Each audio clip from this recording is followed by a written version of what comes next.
I'm Pat Miller, and on this episode of the Professional Photographer Podcast, we do an Ask Me Anything with a lawyer, Carolyn Jahnke from Athena Legal Solutions. Wedding photographers during COVID, there was a lot of questions, right? Things got canceled or moved around, their contracts didn't contemplate it. What do we have to do to protect ourselves?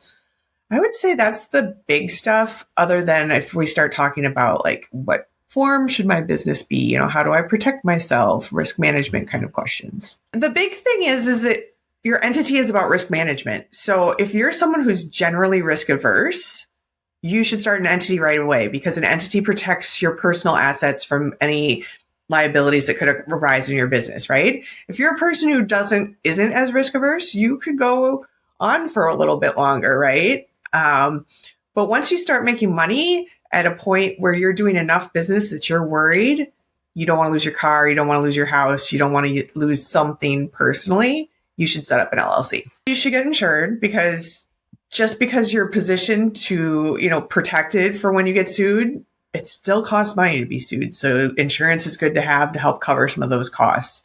It depends what type of photographer you are, right? Are people coming into your location, or are you going to people's locations, right?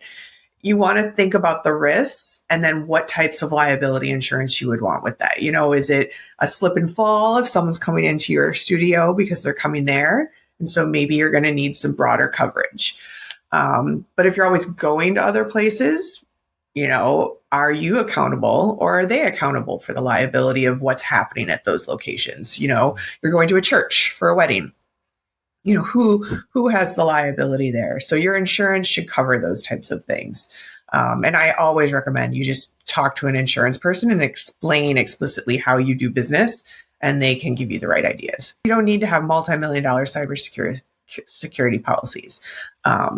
You might work with a corporate entity that wants you to, but it doesn't make sense for your business. So it's how do you have those conversations with anybody who might want you to have more insurance than you really need. So forming an LLC, if you're a single member, it's just your business, right? You don't have any partners, is super simple. It can be done in a day.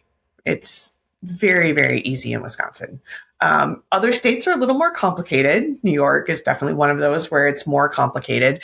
But it's easy and it's not that expensive, and it goes a long way to giving you protection.